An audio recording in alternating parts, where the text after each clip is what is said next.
The most unfailing herald, companion, and follower of the awakening of a great people to work a beneficial change in opinion or institution is poetry.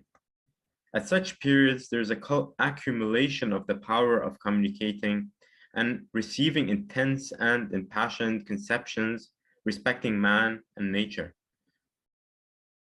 The persons in whom this power resides may often, as far as regards many portions of their nature, have little apparent correspondence with that spirit of good of which they are the ministers. But even whilst they deny and abjure, they are yet compelled to serve the power which is seated on the throne of their own soul. It is impossible to read the compositions of the most celebrated writers of the present day without being startled with the eclectic life which burns within their words. They measure the circumference and sound, the depth of human nature with a comprehensive and all-penetrating spirit, and they are themselves, perhaps, the most sincerely astonished at its manifestations. For it is less their spirit than the spirit of the age. Poets are the hierophants of an unapprehended inspiration, the mirrors of the gigantic shadows which futurity casts upon the present, the words which express what they understand not, the trumpets which sing to battle and feel not what they inspire, the influence which is moved not, but moves. Poets are the unacknowledged legistrators of the world. Very good. Now that's a very high bar for poetry, which I'm sure didn't necessarily please a lot of living poets, either in his time or afterwards, who probably got a little annoyed or enraged seeing that their standard or definition certainly did not match up to this very high, lofty one. Yeah, but I cannot resist to bring again the dialectical opposition of two Sanskrit words, kavi and rishi. Okay, Schiller is speaking of the rishi and the poet prophet, and the kavi would be the mundane poet, the versificator, if you want, the rhyme maker. Right. Yeah. In that sense, in that sense, you can speak in prose, but having poetical power. Right. Yeah, I mean, Shelley even says that in terms of Plato, right? For sure, it's what I was thinking though, what you just said as well, Matt, in terms of and the standard that Shelley's putting here, and I mean what Quan said as well about Schiller, you know, talking about the lofty ideas. I was talking with my friend Adam a while back, Adam Sudia, and he made a good point where somebody, Beethoven asked, or the question was brought up, like, what's the purpose of music? And the other person, Beethoven's friend or whatnot, said, oh, well, it's about elevating the soul, and da-da-da. And Beethoven said nonsense. He said, if I compose a march, you want to march. If I compose a mass, you want to pray. If I compose, you know, a waltz, you want to dance. And there is that power. There are different registers, but there's an overall, when we're thinking about the loftiest ideas and forms of speeches, they will naturally tend towards poetry, because they will require a certain mode of expression, which you know is very limited if it's confined to just simple prose or any form of literal speech. Hence the need for poetry if we're to have new ideas and not just be stuck with the existing definitions of everything we have now. Yeah. Also, I feel poetry is the only medium that combines, in a sense, um, the musical qualities found in abstract music and classical music with the literary features, right? Because it's written. So there's and um I don't know, like this combination of the musical with the literary, it gives it a powerful, maybe serves the purpose of being able to actually what do you call it? Um, but yeah, it's I find that the combination of the two that is found in poetry like serves a definite purpose. Mhm. I was just thinking about I've been trying to read a bit of John Milton, and I was working through slowly Paradise Lost, and reading some other things, some of his writings and philosophy of poetry, and just to get a better sense of like what was the context that he was writing this in, because Shelley cites him so much, you know. And one thing that I was struck by is that it was difficult to read because there's not a lot of rhyming in the schemata of the Paradise Lost. There's a lot of blank verse, but it's still an organized blank verse utilizing iambic pentameter. And when I began reading it out loud versus simply reading it in my head, it flowed really musically. Like everything just sort of fell into place when I began to just, again, just speak it, right? And sure enough, I started looking a little bit into an article about Milton, his role within the Republican government of Britain of the 1640 to 60 period, which was it was an aborted attempt at creating essentially what the American Revolution later on was. It was too contaminated. It was like an unripened fruit that was picked too soon, I think, culturally. But he was himself not just a major player in this process, but his father was a leading musician who completely revolutionized musical theory and practice. He was part of this network of musicians a little bit earlier.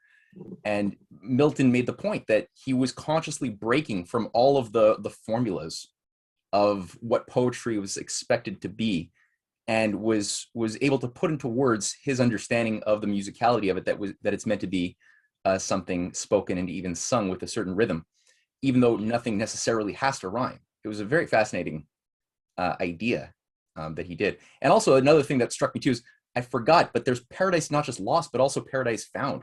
There's two, not just one, right? Yes. And everyone's talking about Paradise Lost, as if Dante just wrote Inferno and they just ignore the Purgatory and the Paradise.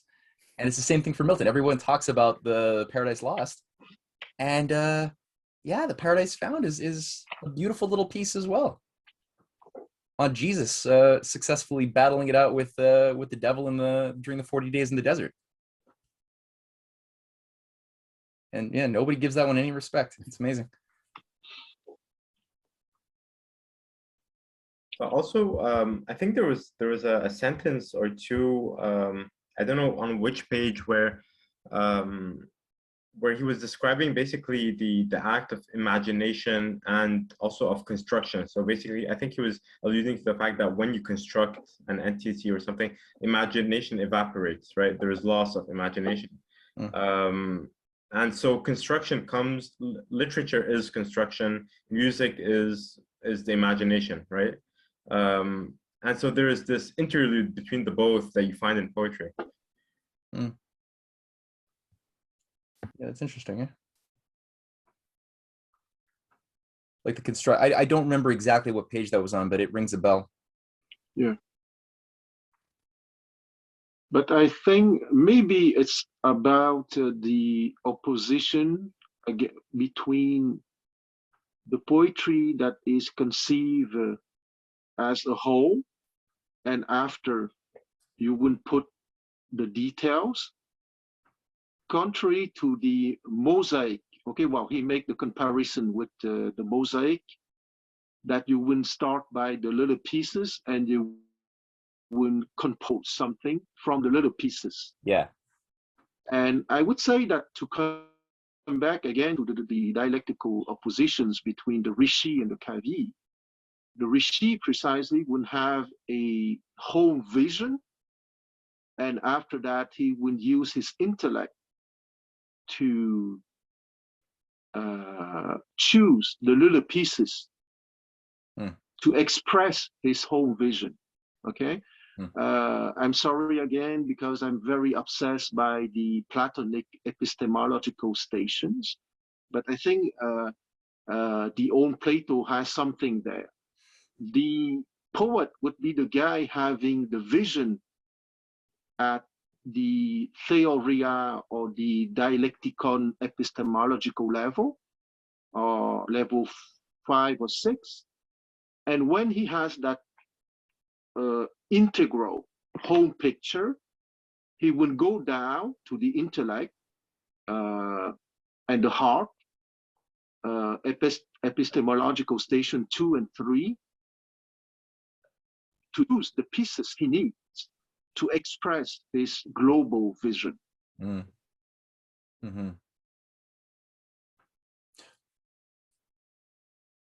Well, yeah, just the idea that as soon as, like, I think that was the wording he used, was something like, as soon as we begin to do the construction, like find the words, find the imagery that puts meat on the bones of the idea is already just a shadow of what it originally was at the original conception, right? This moment before it was clothed with the garments of language, of words. So it's beautiful, but we're not seeing the creativity as it is. We're seeing still a shadow of the creativity when we read a poem, which is an interesting. Yes, we see the garments, okay, because he had to go down to the second and the third epistemological stations, meaning the intellect and the heart, to transmit his vision. And at the same time, it's an invitation to all to go on that epistemological journey, because ultimately everyone is capable to be a poet if he takes the time and devotes the effort for that.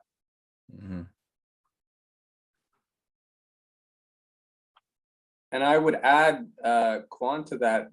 Shelley made a great point when he said even the best poet can't just sit down and write a poem.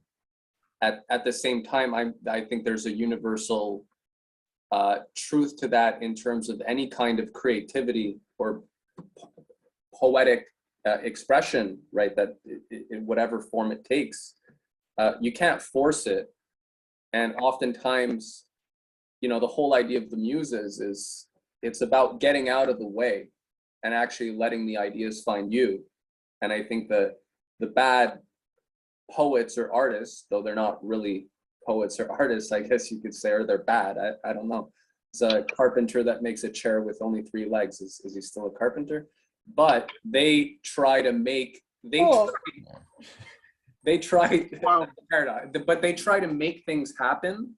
Yeah. But the real ideas are the ones that find you, and you have to let them there's a million things that we might want to say or wish that we could express, but then it's those things that we don't expect that find us, right? There's a vision, and then you pursue that, right? There's a little something in the distance, and it's that thing that you pursue, and then you find something. Yeah, but once again, I think that yes, we cannot force that for sure. But I would say that I don't know if I can label it as an answer, but let's say that's a suggestion, okay? Because at page 18,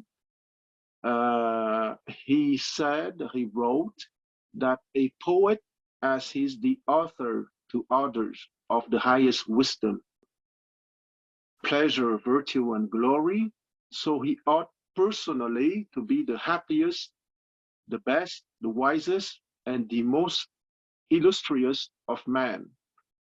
So a little bit like in the case of the young composer Anna Deutscher, okay? She said that what she produces comes spontaneously from her because she feels good inside her. So it's simply the radiation of her being, let's say. So once again, being obsessed by Plato, you cannot force yourself to produce a poetry, but if you are at a higher epistemological station, you will be more capable to receive the idea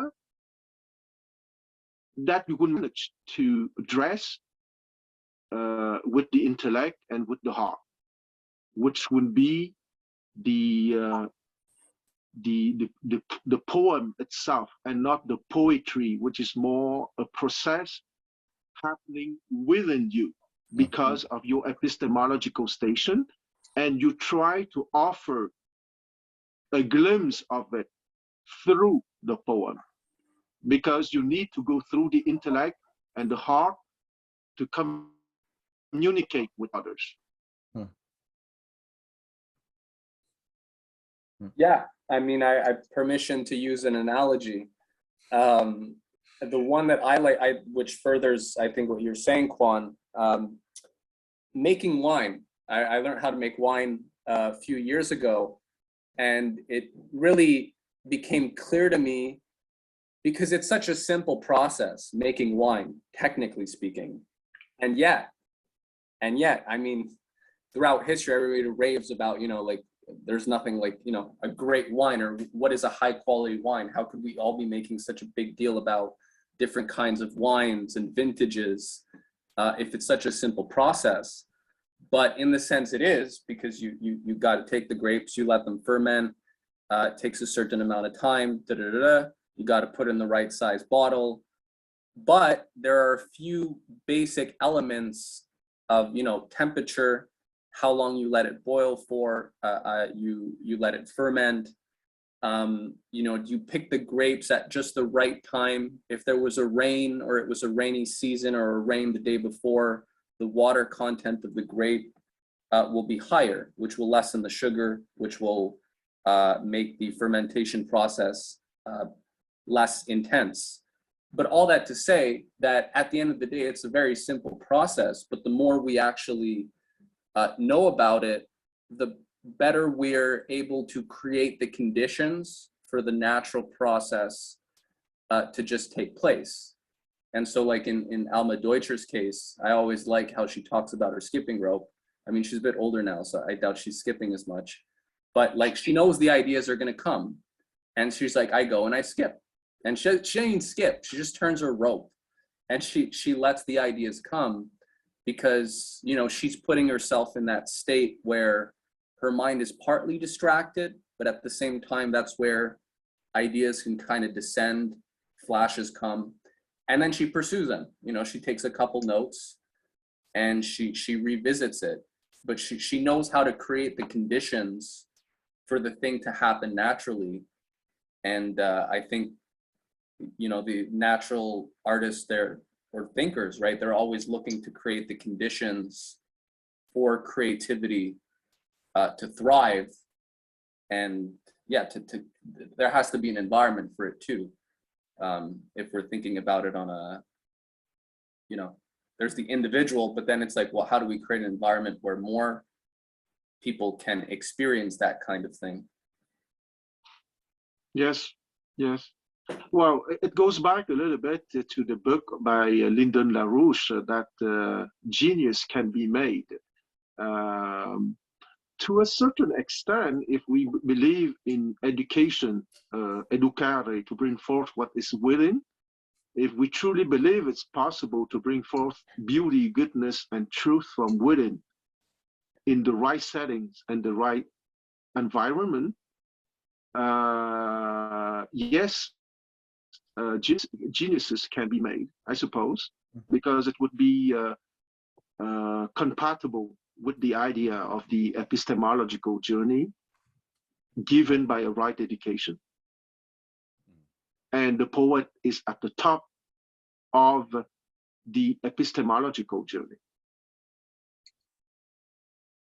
Because it's another way to say the philosopher king. I think we all understood that. Shelley say the poets with a capital P, what Plato called the philosopher king. Mm-hmm.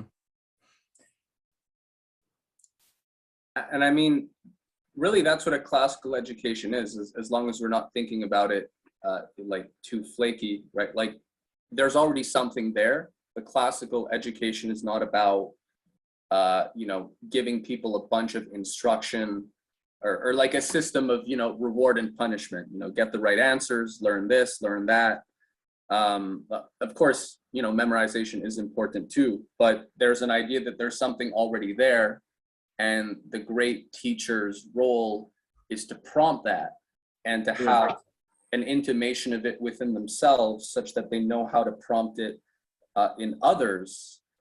And then it becomes more scientific, you know, in terms of there is an art to that development, you know, just in case, you know, some people might think it's a bit flaky, like, oh yeah, everybody's genius and we just need the right conditions, it'll happen. Like, no, there's a process, but it's true that the better the insight of that innate thing that's there, I mean, the classical education is pretty much based on that, as opposed to writing on a blank slate.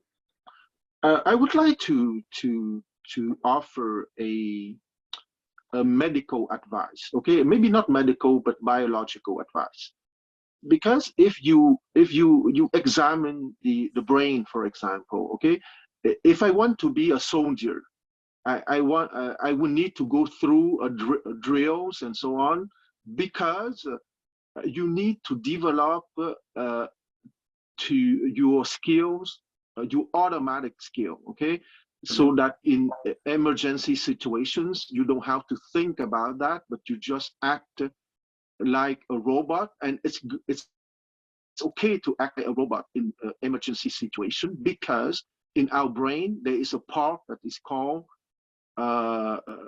the automatic brain, okay? And those automatic actions, for example, talking, walking, eating, you have to make them stronger in certain situations, okay? For example, if you want to be a soldier and be capable to react rapidly in situation of war.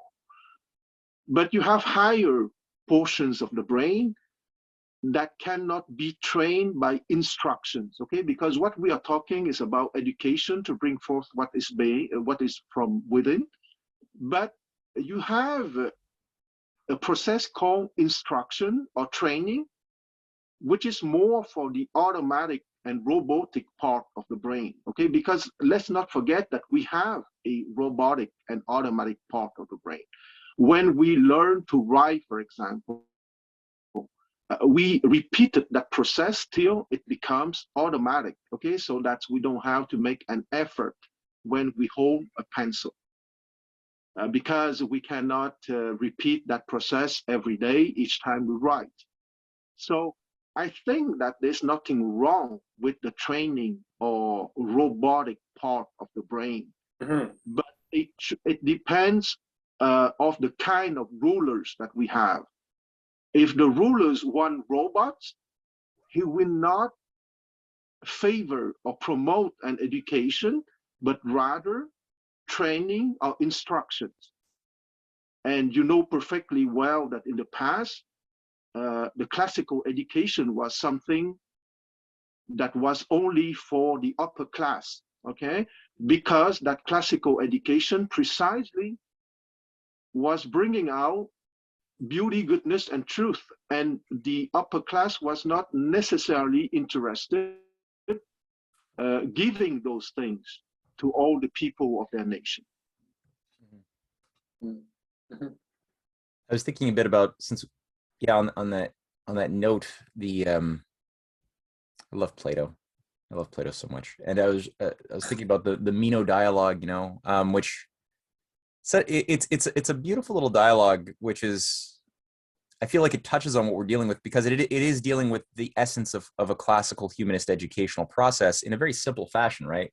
Everyone knows the famous story of the doubling of the square that the slave boy is able to accomplish as a feat which even his master couldn't do. But the whole like theme was, what is virtue, and can virtue be taught? Which I think is very similar to this question that we've been discussing too, right? Can wisdom can genius be taught? And it's obviously, if you think of genius or wisdom as just being, or virtue as just being like a noun, like a thing that you could define, or a set of behavior, the behaviors to be like, yeah, of course, reward, punishment, give the directions, punish if they get it wrong, reward if they get the right answers. But Socrates, well, Plato never gives any answers in any of his dialogues, and certainly not there, on the question of like, what is virtue? And there's this whole discussion about, well, there's a series of hypotheses that are tested that fail to answer the question. Then there's this interesting segue that seems to have nothing to do with virtue, regarding now this doubling of the square. And then they get back into the discussion of virtue. And by the end of the dialogue, nothing has been really answered. We don't have a clear idea of what virtue is. We just know of what it is not, but we don't know what it is. And yet, if you're looking at it from the way that Shelley is describing the poet, right, with your poetical, if your heart is sensitive, you're putting yourself, your sphere of, how does Shelley word it? Like your compassion, your ability to put yourself, to empathize and to put yourself in another's shoes is very strong. So you're putting yourself in the shoes of the various characters, especially the character of the slave boy and especially the character of Socrates at different times. Like, what's motivating Socrates to ask the question, to make these choices, to make these decisions, to proceed, even though he's getting indirect threats by Anytus, who later on goes to play a role in his death later on, during the apology, who steps in, saying like, we don't want to, slander respected great heroes of Athens. This is, anyway. So all that to say, it's really this question of, it's easy to just throw the word about, but there's this question of love and love of truth and love of sharing that truth, which is a pleasure that a lot of people haven't learned how to taste yet or feel the joy for. They're just used to the lower pleasures. But it's without, that seems to be a big part of the answer. It's not anything that's completely intelligible as like a logical thing. It's really, can you truly love in the higher way that Socrates loves, that Shelley seems to love in, and awaken that love in others. And if you could do that, then yeah, kind of, you can, wisdom or virtue can be taught. Yeah. Virtue can't be taught if you can't do that.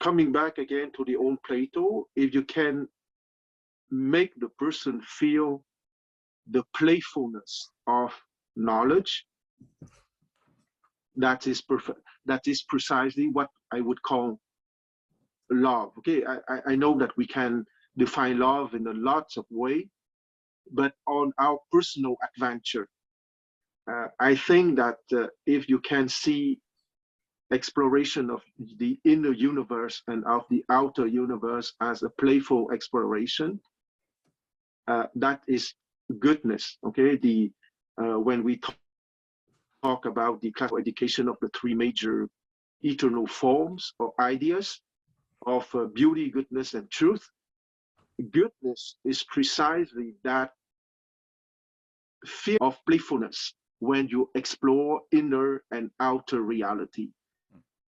It goes back to the idea of love, that is much more that for me than romantic love. Okay, romantic love is a form of love, obviously, but when we are speaking of the eternal form of goodness, it's much more that agape, that playfulness that you feel when you explore inner and outer realities. Absolutely. Yeah, going back to what all of you guys were saying about education and stuff, and kind of relates to what you were just saying, is I've never liked like closed book tests. I think that doesn't really make sense, because you memorize facts and then you forget them, and then you forget them like next week. You're not going to know them because you did them for the test. But to learn how to use the textbook, to be able to go back and look years later and find out what you learned, is a much better skill to have. It's kind of like a Yeah, it's your boss is never going to tell you go close the book and do it in your head. Absolutely. But one of the strange things that I'm sure that you already noticed, that if when you like something, you remember spontaneously those things. Exactly. You don't need to cram. Yes.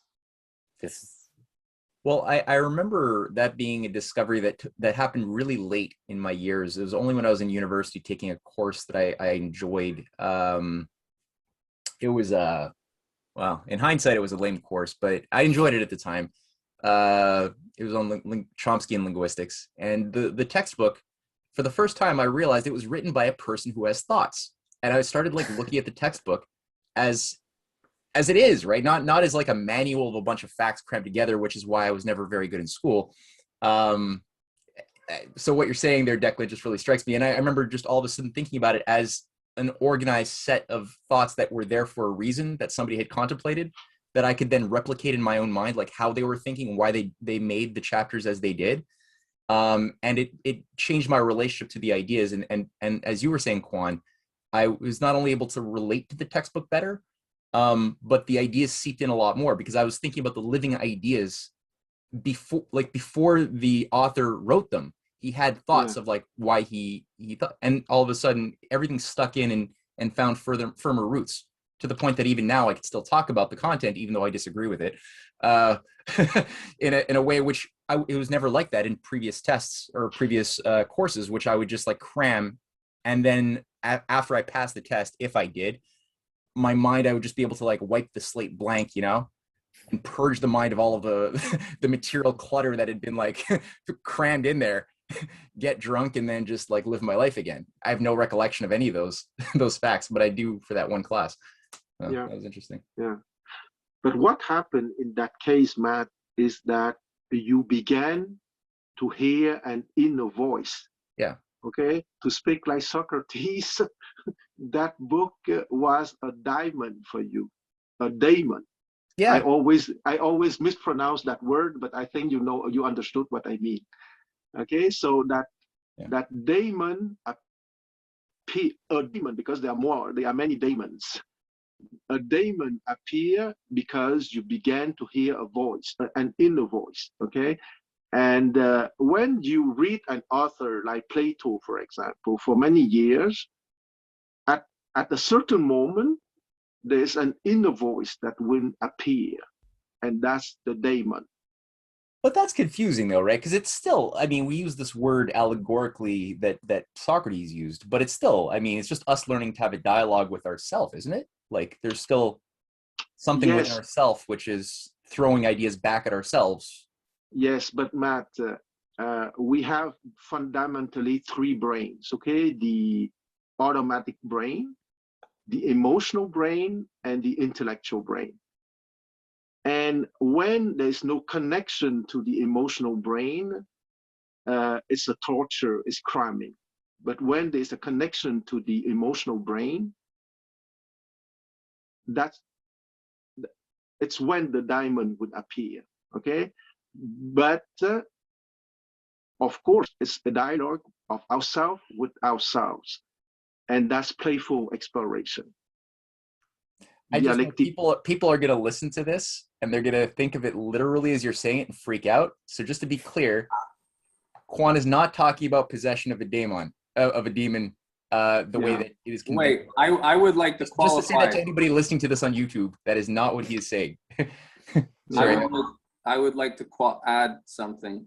Yeah, okay. But Kwan, did you want to? I didn't take what Kwan was saying as I don't think people necessarily. Well, maybe some. I know a lot of the people in my network, and some will freak out and send me emails. Oh, okay. I'm just circumventing that right now. Trigger warning. Okay, that's so fair. let's make an exorcism. Yeah, okay. I would like to qualify actually, because I mean I'm almost done my article, and it's kind of I've been thinking a lot about this. Having also, Huxley was also talking about this in an interesting way. You know, they were all fascinated with the idea of altered states, right? And how you can induce, you know, he was referring to the Greek terminology where, you know, let's say somebody gets angry, they're enraged, right? the person was possessed. It's like they were possessed. They had like an out of body thing. They were what we now know is an altered state, right? They had something that came on, but there are many different, we're pretty much going through all sorts of different altered states through our day, whether we're walking, right? Where we're in a certain trance, we're not thinking about every step we take. Then there are other things where the other parts of the mind that you're talking about, Kwan, they kick in, they're necessary. There's different parts. And the daemon, in this sense, is that thing that takes hold of you in terms of inspiration, right? Technically, we're possessed by many daemons, even in one day, depending on what we're doing, right? And the Greeks had terms to, or we could say metaphors to describe these different experiences of altered states, which today we call them different things, but it's like it was in the language, and it's not like that much has changed, right? You even said in terms of psychology, it's that we've refined certain concepts, but it's not like they weren't known back then. They were couched in a different kind of language and metaphor. Yes. But they were very much understood, like poets knew how to tap into the muses, or like they saw somebody would go crazy and lose their fucking mind. And it's like, obviously they're, they say, wow, this person seemed like they were possessed. Exactly. I would say that what the poet called the rapture of poetry is precisely that, okay?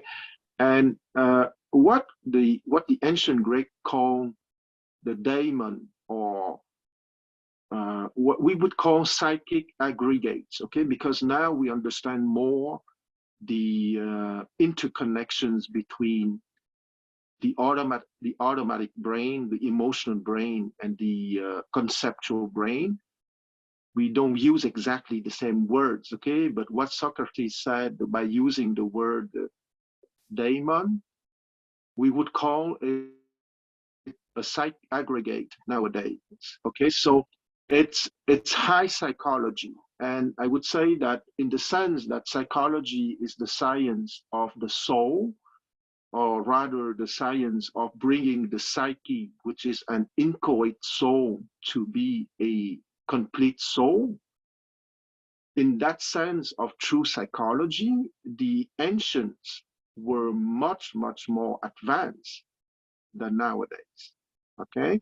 Because nowadays, psychology is a branch of biology. It's not really psychology, or if you want, going back to the dialectical opposition between instructions and education, psychology is much more on the side of instruction or training, meaning a branch of biology rather than a branch of philosophy. Because even till in 1950s or something like that, in the West, people having gone through a classical education courses were learning psychology as a branch of philosophy, as the ancient Greeks were learning 20 centuries before. Mm-hmm. Mm-hmm.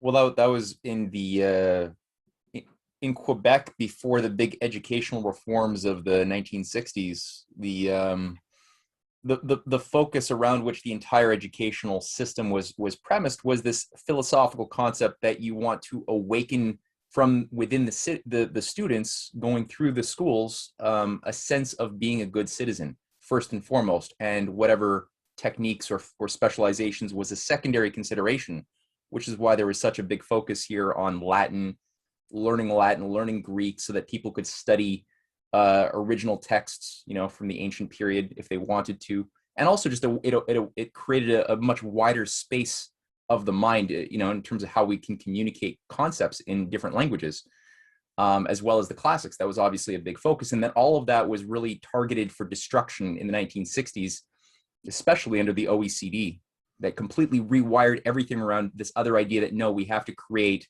utilitarian, functional participants in the new type of society we want to bring online, which has nothing to do with Christianity. You know, that has to be extracted from Quebec, which is why even today, all over Quebec, there's just these empty shells of churches as like fossils from a past age. There's nothing, they're turning them all into condominiums, you know? And circuses, literally, like and circuses. Yeah, we actually have some, yeah, exactly.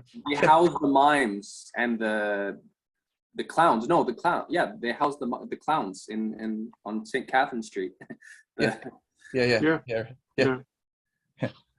absolutely. Well, it's part of the process of dumbing down. I think that all you guys knows Charlotte Iserbit. No. Okay. Well, Iserbit, Yerbit, is a lady, an American lady, having studied a lot on the oligarchical shenanigans to dumb down people through the manipulations of the classical, well, through ditching the classical education and introducing less than classical instructions.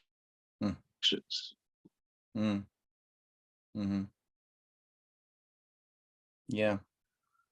And we always need a part in, when a child goes to school, there will always be a part that is called instruction or training, okay? And it's not a bad thing as long as the child understand that to develop the automatic brain, okay? But he's not only an automatic brain, he's also emotional brain, an intellectual brain, and a soul.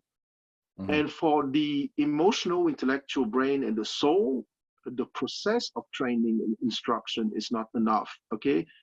You need education in the sense of educare, bringing forth what is within. So when a soldier, for example, is going through his drill, he understands perfectly that those repetitions are not useless because he wants to reinforce his automatic brain that will save him on the battlefield. But he also goes through if you have a true high quality military academy, you will have drills, but you will also have education to bring forth truth, goodness, and beauty. Okay, so the two processes are different. One is subordinate to the other. The training or the instruction is the lower part, and the education is the upper part. Both are useful and necessary. Well, I guess that's sort of what Shelley was getting at regarding the co-evolution of technology and invention in society, or technological advances he's getting at in his essay, with the cultural advancement, and how if one becomes too hypertrophied, if your society gets too into just utilitarian aspects of the sustenance and maintenance of life, and at the expense of the cultural development, you run into big problems, like huge systemic problems. So it's always important to have them both grow together, and ideally with the cultural creative spirit side leading in that growth over the utilitarian side of things, which involves obviously training, technique, the more logical side of the mind and the emotions. The automatic dimension of our being, okay, because we have an animal and robotic dimension in our life. Yeah.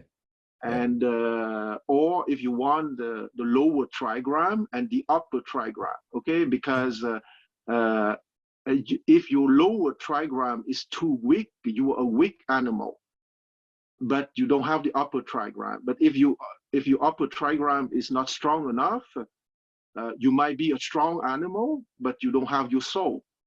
So we are special. We are very special species that we need to be at the same time a powerful animal, animated by the divine soul.